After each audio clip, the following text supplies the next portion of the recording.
Hop là, regardez, il pleut. Les gens, ils ont des protections, nous, que dalle. Et bonjour à tous. Effectivement, là, vous allez voir que pour aller à ce spot, il faut marcher au moins 1 heure avec tout le matos, etc. C'était vraiment pas facile. Mais on s'en est sorti. Très très beau paysage. La mer était un petit peu agitée. Il pleuvait. Allez, c'est parti. Let's go. C'est parti. Et là on va voir quand même que l'entrée dans l'eau vraiment pas facile. Et en plus beaucoup de particules. Donc déjà le sable et la roche calcaire qui apporte cette eau turbide. Plus énormément de feuilles mortes de posidonie. On voit à peine les palmes. Donc, mais c'est assez stressant quand on rentre dans l'eau comme ça. Mais un petit peu kiffant parce que on sait que quand il y a ce temps là, il y a du poisson. Donc en plus aujourd'hui on était avec un débutant. Non, si tu passes par là, petit coucou. Et c'est pour ça que justement je vais essayer de le faire un peu flipper là.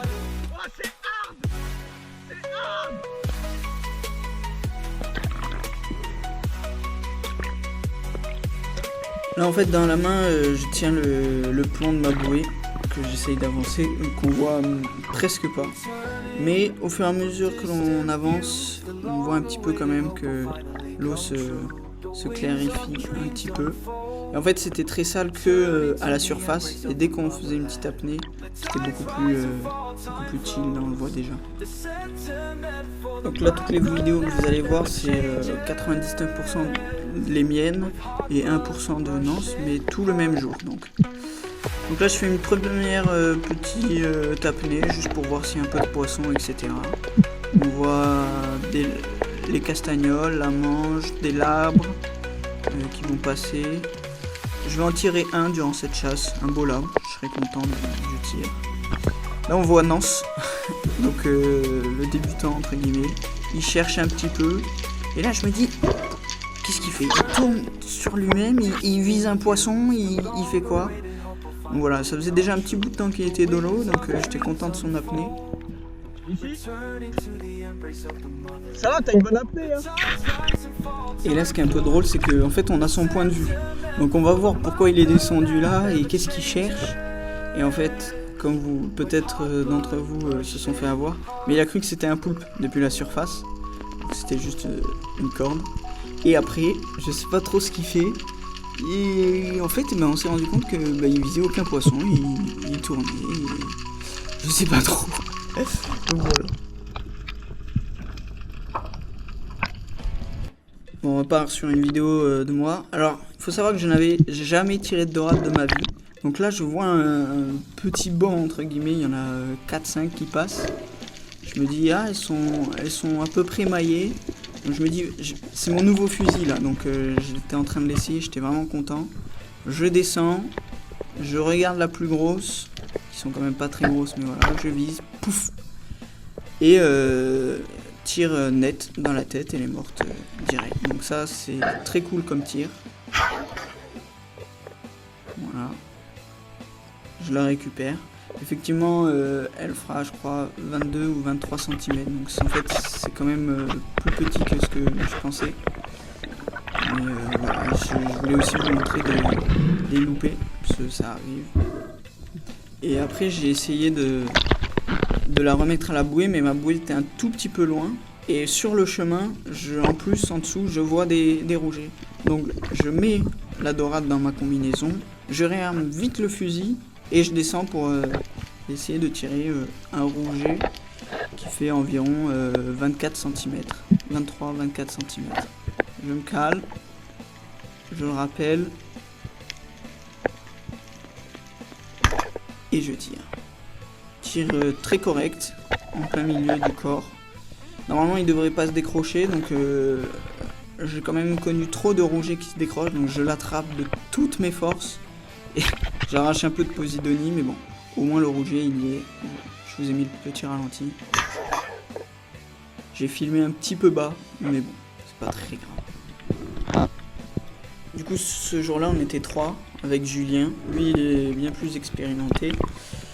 Donc il cherche un arbre là, mais il n'a pas eu l'occasion de tirer, il était bien tapis au fond, c'est très bien. Petit arbre. Bon, alors comme entend, je vais filmer la prise. Il est bien joli. Voilà mon premier. Wouhou!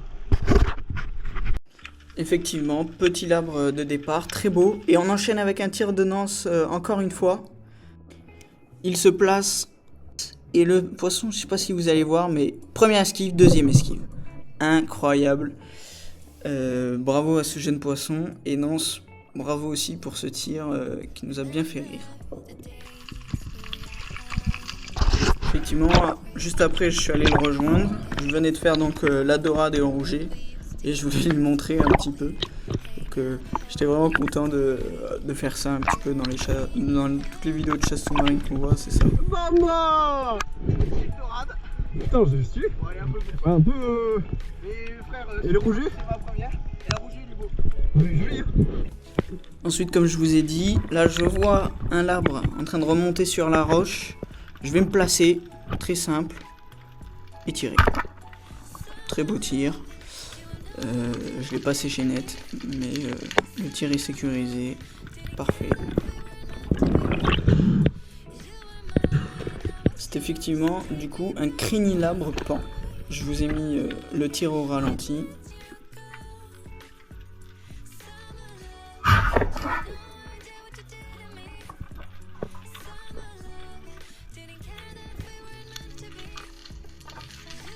Et évidemment, on essaye de tuer le poisson le plus rapidement possible pour éviter de le faire souffrir. On voit que quand les lèvres, la bouche, elle s'ouvre toute seule, c'est que il est bien mort. Ici, je vous laisse visionner cet agachon. En fait, je le trouvais très bien réalisé. Enfin, pas vraiment un agachon indienne. Je me suis placé en amont d'un gros rocher. On voit qu'il y a beaucoup de vie. Je ne l'ai fait pas fuir, donc c'est très bien. Et je me dis qu'à la sortie au bout, là, il peut y avoir une belle dorade ou un beau sard.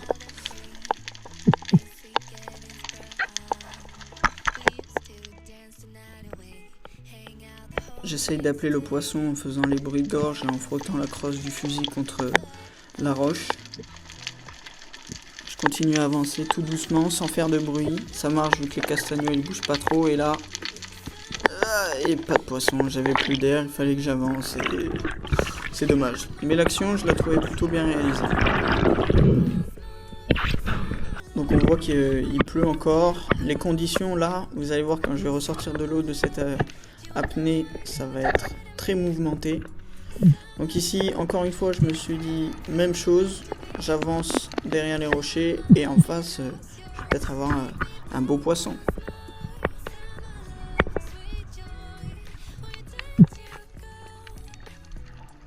Je sens que j'ai plus trop d'air, ça bouge. Je vois une saupe arriver, je tire et en fait je crois que mon fil était trop court et la flèche s'est arrêtée juste avant le poisson. Vous voyez là comment ça bouge, c'était vraiment mouvementé, pas facile et là j'étais bien dégoûté. Donc je vais rallonger mon nylon cette semaine.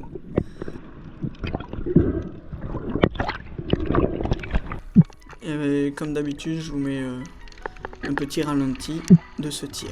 La saupe hein, c'est très bon en sashimi cru, donc c'est pour ça que j'ai voulu la tirer. Mais voilà, on voit que je sais pas si je l'ai frôlé ou... Difficile à dire.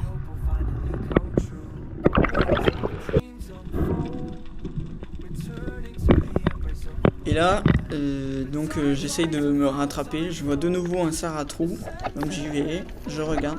Mais bon, tout est relié, vous voyez, il y a beaucoup d'espace, donc il peut vite s'enfuir. Je regarde là, je vois rien. J'enchaîne, je regarde ici. On voit pas très bien, la caméra est un peu haute. Je vois rien, j'enchaîne. Oh, il sort là, il est trop tard. C'est comme ça. Allez, on enchaîne sur encore un tir de sard. Là, je suis dans une mini crique. Il y a beaucoup de houle, etc. Je vois un gros rocher. Je me dis, j'y vais en amont, comme d'habitude. Je descends sans faire trop de bruit. J'avance. Qu'est-ce que je vois à ma gauche? Un sard, parfait. Et j'attends. Et je pense que j'ai tiré un tout petit peu haut. J'étais dessus, hein. Je vous ai mis encore une fois le ralenti. Je suis dégoûté d'avoir loupé ce tir, pardon. Pourtant, je suis pas loin. J'aurais peut-être dû tirer plus tôt, ou je sais pas.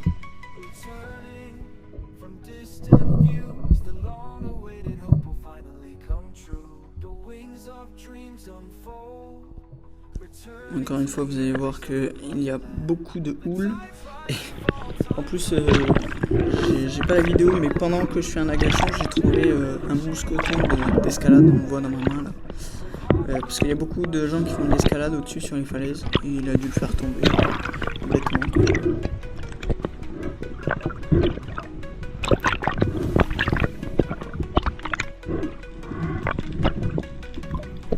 Alors là, j'ai vu des poissons de bonne taille et c'est impressionnant parce que j'arrive plus à me souvenir de ce que c'était et je reconnais pas. Peut-être des saupes, mais elles étaient vraiment grosses. Et en plus, je loupe le tir. Encore une fois, je sais pas trop pourquoi je le loupe, mais bon.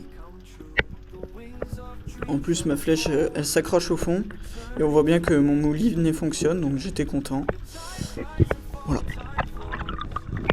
Là, ça devait faire déjà 2 heures qu'on était dans l'eau, il pleuvait encore. La météo, elle s'agitait de plus en plus. Et d'un coup, je vois des mulets. Alors, on les voit pas très bien, mais énormes. Vraiment, ils devaient faire 70 cm, un truc comme ça. J'essaye de les suivre en nageant assez vite. Et je vois qu'ils partent. J'essaye d'avancer encore un peu, mais je me dis, c'est trop tard. Sauf qu'en tournant la tête, qu'est-ce que je vois? Un bossard. Je le suis. Je vois qu'il... Là, c'est le dernier moment où je peux tirer. Je tire. Et je l'ai en plein dedans. Trop content de ce tir un petit peu à la volée. Bon, il est pas très gros encore une fois, mais il est maillé. Hein, il fait 24 cm. Donc, il est très correct. Et il sera très bon à manger au air fryer. Comme d'hab, petit ralenti. Bon, celui-ci, il va pas servir à grand chose. On voit pas très bien. On voit bien l'efficacité de mon nouveau fusil, j'en suis très content. Bientôt je vais faire des vidéos avec Yann, Y Fishing, qui fait aussi de la chasse sous-marine. Je vous mettrai le lien de sa chaîne en description. Là je vous mets cette vidéo, je l'ai mise au ralenti parce que je vais pas réussir à tirer le poisson. En fait c'est juste pour vous montrer que j'ai fait une erreur là. C'est que j'ai suivi le poisson, on voit bien qu'il rentre sous la roche. On le voit pas sortir, je pense pas qu'il sorte. Il est toujours dessous. Et j'ai fait un peu à la va-vite, pas trop d'apnée, un peu la flemme. Et j'y suis pas retourné. Et je pense que je l'aurais sûrement eu. Il faut toujours persévérer pour avoir du poisson. Vous allez le voir en fin de vidéo, ça va être très sympa. Malheureusement, j'aurai plus de batterie sur ma GoPro. On n'aura que des portions de vidéo et jamais les tirs réels. Là pareil, je vais sous la roche, mais j'y vais n'importe comment, je me suis pas calé avant, etc. Du coup tous les sards ils sortent de la roche et évidemment je les loupe tous. Donc comme je vous ai dit, on atteint la fin de la vidéo. Ici j'ai vu un loup depuis vous voyez là je suis très peu profond, mais j'arrive pas à le faire. Je me décale, je vois un banc de mulets et j'allais tirer les mulets, puis j'ai vu un loup au milieu. Donc j'ai allumé ma GoPro et malheureusement j'aurais pas le tir, mais je l'ai fait. En fait là il est sur le fil, j'ai tiré le loup, je l'ai eu, je l'ai tué, et il restait des mulets, donc j'ai remis rapidement mon fusil n'importe comment, etc.